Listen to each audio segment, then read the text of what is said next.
पूरे देश के किसान, पूरे देश के किसानों को बर्बाद कर दो।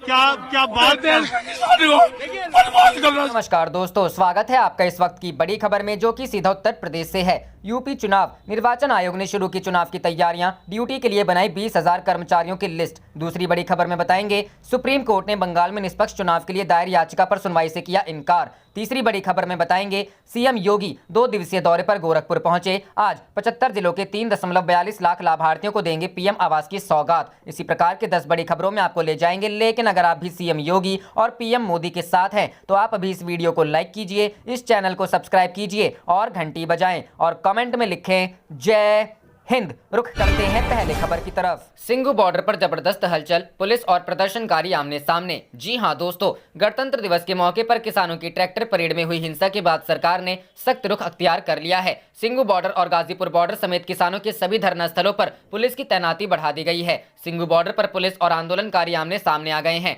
सिंघू बॉर्डर पर आरएएफ के जवानों की तैनाती भी कर दी गई है। पुलिस ने क्रेन से बैरिकेड हटाने शुरू कर दिए हैं। किसानों के खिलाफ सड़कों पर उतरी जनता। दूसरी तरफ सड़क पर जाम और राजधानी में हिंसा करने के खिलाफ आज जनता सड़क पर उतर आई है। सिंघू बॉर्डर पर स्थानीय लोग आंदोलनकारियों के खिलाफ प्रदर्शन कर रहे हैं। सिंघू के आसपास के 40 गांवों ने किसानों को बॉर्डर खाली करने का अल्टीमेटम दे दिया है। इस बीच दिल्ली पुलिस के कमिश्नर एसएन श्रीवास्तव ने पुलिस वालों के नाम संदेश जारी किया है। उन्होंने कहा कि आने वाले कुछ दिन हमारे लिए काफी चुनौतीपूर्ण होने वाले हैं, इसलिए हमें सचेत रहने की आवश्यकता है। किसान आंदोलन में हुई हिंसा में हमारे 394 साथी घायल हुए हैं। कुछ का इलाज अभी चल रहा है। आपके सूझबूझ से हम चुनौती का सामना कर पाए। हमें धैर्य और अनुशासन बनाए रखना है। उधर गाजीपुर बॉर्डर पर भी पुलिस बल बढ़ा दिया गया है। बॉर्डर पर पुलिस फ्लैग मार्च कर रही है।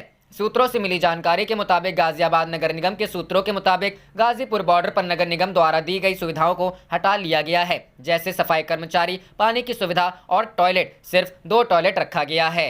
रुख करते हैं अगली खबर की तरफ। ओपिनियन, अब बहुत मुश्किल हो गया किसान आंदोलन को दोबारा खड़ा करना। जी हां दोस्तों, लाल किला परिसर में किसान संगठनों द्वारा मचाए गए उपद्रव के बाद बहुत कुछ बदल गया। किसान संगठनों में अब आंदोलन के मकसद को लेकर ना आम सहमति दिख रही है और ना ही आम जनता में आंदोलन को लेकर सहानुभूति। ऐसे में आंदोलन को वापसी उसी स्वरूप में खड़ा कर पाना लगभग असंभव है। इसके पीछे कई कारण है। पहला, हिंसक तत्वों का आंदोलन में घुस जाना, जिनका देश की संसद और न्यायपालिका पर शुरू से ही कोई भरोसा नहीं रहा। ऐसे लोग इस माइंडसेट के साथ काम कर रहे थे कि कैसे देश की एकता और संप्रभुता के ऊपर एक बड़ा प्रश्न चिन्ह खड़ा किया जाए। दूसरा, दिल्ली में हिंसा का तांडव फैलाने के बाद आंदोलन का मुलम्मा हट गया और असली चेहरा सामने आ गया। बहुत से किसान नेता लाल किला पर हुए वाकये के बाद डर गए और अपने आप को आंदोलन से अलग कर लिया। देश में अब कोई नहीं चाहेगा कि ऐसी घटना की पुनरावृत्ति राष्ट्रीय राजधानी में हो। लाल किला तो देश में एक ही है, जहां से हर साल 15 अगस्त को प्रधानमंत्री तिरंगा फहराते हैं। लाल किले की प्राचीर से कही हर बात दुनिया गौर से सुनती है,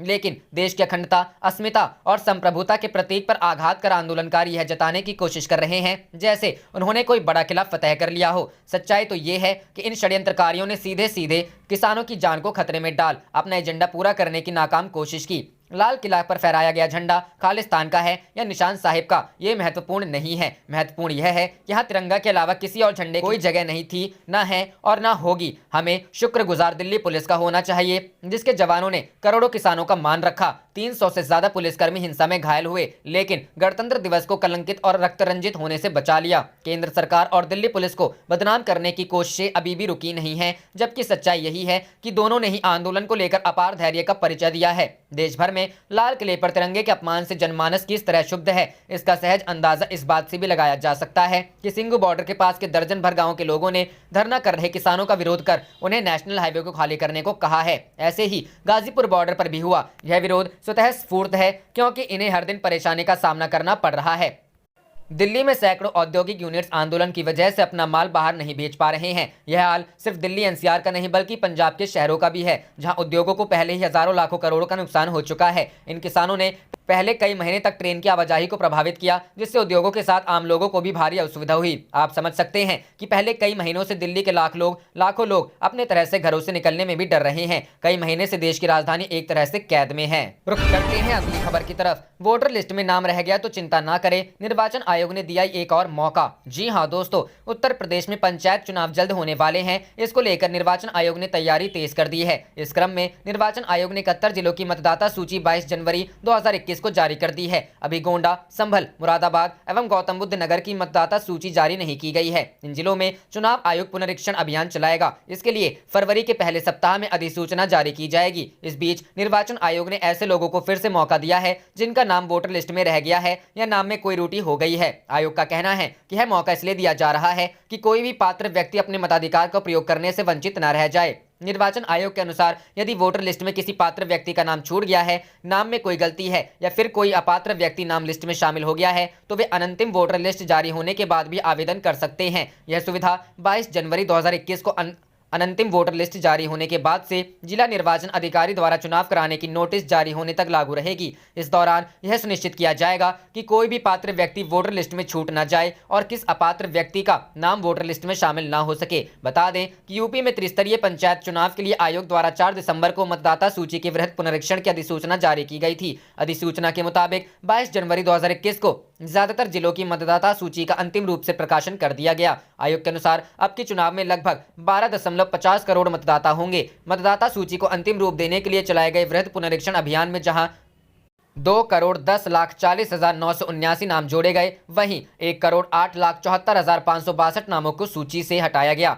39,36,027 नामों में संशोधन किया गया है। कुल ग्रामीण आबादी में अब 67.45% मतदाता हैं। सर्वाधिक 76 से लेकर 61% तक मतदाता हैं। गौरतलब है कि वर्ष 2015 के पंचायत चुनाव में मतदाताओं की संख्या 11.74 करोड़ थी। रुख करते हैं अगली खबर की तरफ। यूपी चुनाव निर्वाचन आयोग ने शुरू की चुनाव की तैयारियां, ड्यूटी के लिए बनाई 20,000 कर्मचारियों की लिस्ट। जी हां दोस्तों, त्रिस्तरीय पंचायत चुनाव के लिए निर्वाचन विभाग की तैयारियां जोरों पर हैं। प्रशासन चुनाव कराने के लिए कार्मिक की ड्यूटी की तैयारी कर चुका है। इसके लिए निर्वाचन आयोग के पोर्टल पर जिले के सभी विभागों से कार्मिक का डाटा फीड कराया गया है। डीएम के निर्देश पर सभी विभागाध्यक्षों ने सभी कर्मचारियों से डेटा फीड कराने को कहा था। काफी प्रयास के बाद फीडिंग का कार्य सफल हो गया है। जिला निर्वाचन विभाग पंचायत ने कार्मिक डाटा की रिपोर्ट सोमवार को कमिश्नर को भेज दी है, जिसके अनुसार त्रिस्तरीय पंचायत चुनाव के लिए कार्मिक ड्यूटी का कार्य पूरा हुआ है। निर्वाचन विभाग को डाटा फीडिंग में 20,208 कर्मचारियों का डाटा फीड हो गया है। अब त्रिस्तरीय पंचायत चुनाव में 20,208 कर्मचारी चुनाव का कार्य करेंगे। बता दें कि त्रिस्तरीय पंचायत चुनाव को 10% अतिरिक्त कर्मचारी मिलाकर 18,500 कर्मचारियों की जरूरत है, मगर जिला प्रशासन ने इससे ज्यादा संख्या में डाटा तैयार कराया है। इसमें प्रशासन ने 20,000 से ज्यादा कर्मचारी तैयार किए हैं। यह कर्मचारी चुनाव कराने को तैयार हुए हैं। निर्वाचन आयोग को भी कार्मिक डाटा की जानकारी दे दी गई है। वहीं अब शासन से अधिसूचना जारी होने का इंतजार किया जा रहा है। अधिसूचना के बाद कार्मिक डाटा का काम शुरू हो जाएगा। बदायूं के एडीएम प्रशासन ऋतु पूनिया ने बताया कि त्रिस्तरीय पंचायत चुनाव के लिए तैयारियां तेजी से चल रही है। कार्मिक ड्यूटी का कार्य कराने को कर्मचारियों का डाटा फीडिंग पूरा हो गया है। 20,000 से अधिक कर्मचारियों का डाटा फीड हो चुका है। अधिसूचना का प्रशासन को इंतजार है। अधिसूचना के बाद अगला कार्य शुरू हो जाएगा। रुख करते हैं अगली खबर की तरफ। सुप्रीम कोर्ट ने बंगाल में निष्पक्ष चुनाव के लिए दायर याचिका पर सुनवाई से किया इनकार। जी हां दोस्तों, पश्चिम बंगाल में वर्ष 2021 में निष्पक्ष चुनावों से जुड़ी एक याचिका पर सुनवाई करने से सुप्रीम कोर्ट ने इनकार कर दिया है। सोमवार को 3 जजों की बेंच ने उस याचिका को खारिज कर दिया, जिसमें निष्पक्ष चुनाव सुनिश्चित करने के साथ साथ बंगाल में विपक्षी दलों के नेताओं को सुरक्षा देने की अपील की गई थी। दिल्ली के रहने वाले एडवोकेट पुनीत कौर ढांडा ने अपनी याचिका में कहा था कि पश्चिम बंगाल विधानसभा चुनाव में फर्जी वोटरों और मुस्लिम वोटरों का इस्तेमाल किया जा सकता है। मामले की सुनवाई कर रही 3 जजों की बेंच के एक जज जस्टिस अशोक भूषण ने कहा कि यह मामला आर्टिकल 32 से जुड़ा है। उन्होंने कहा, आपके मूलभूत अधिकारों का हनन नहीं हुआ है। याचिकाकर्ता पश्चिम बंगाल का निवासी भी नहीं है। याचिकाकर्ता पुनीत कौर ढांडा ने बंगाल में भाजपा नेताओं की हो रही हत्याओं का मुद्दा उठाते हुए मांग की थी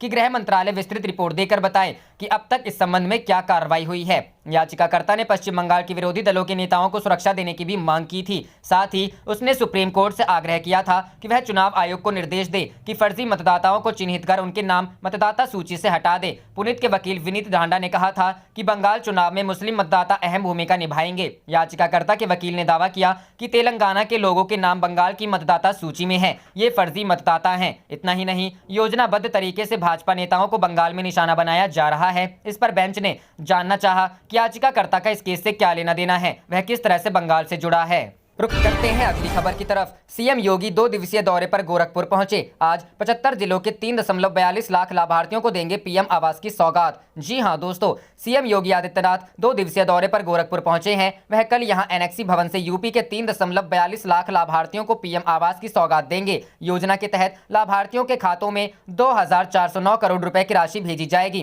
कल के कार्यक्रम में नगर विकास, शहरी समग्र विकास, नगरीय रोजगार एवं गरीबी उन्मूलन मंत्री आशुतोष टंडन और राज्य मंत्री महेश गुप्ता मौजूद रहेंगे। कार्यक्रम कल शाम 4 बजे से होगा। कार्यक्रम के दौरान सीएम प्रदेश के 5 जिलों के 5 लाभार्थियों से वर्चुअल संवाद भी करेंगे। कार्यक्रम का ऑनलाइन प्रसारण भी किया जाएगा। लाभार्थी अपने जिलों के एनआईसी सभागार से सीएम से जुड़ेंगे। उनके साथ स्थानीय जनप्रतिनिधि भी मौजूद रहेंगे। लाभार्थियों को पीएम आवास योजना का प्रमाण पत्र दिया जाएगा। सीएम ने की पूजा अर्चना। मंगलवार को गोरखनाथ मंदिर पहुंचते ही सीएम योगी ने मुख्य मंदिर में पूजा अर्चना की। इसके बाद उन्होंने महंत अवैधनाथ की समाधि स्थल पर फूल चढ़ाए। सीएम योगी का कोई आधिकारिक कार्यक्रम जारी नहीं हुआ है, लेकिन माना जा रहा है कि वह अयोध्या में राम मंदिर निर्माण को लेकर निधि समर्पण कार्यक्रम के सिलसिले में एक अहम बैठक भी कर सकते हैं। सीएम की शहर के कुछ उद्योगपतियों से मुलाकात भी हो सकती है। निधि समर्पण के संबंध में बुलाई गई बैठक में श्री राम जन्मभूमि तीर्थ क्षेत्र से जुड़े चंपत राय के भी आने की सूचना है। सीएम कुशीनगर में मोरारी बापू के कार्यक्रम में भी शामिल हो सकते हैं। आप देख रहे थे आपका अपना चैनल जय हिंद जय भारत।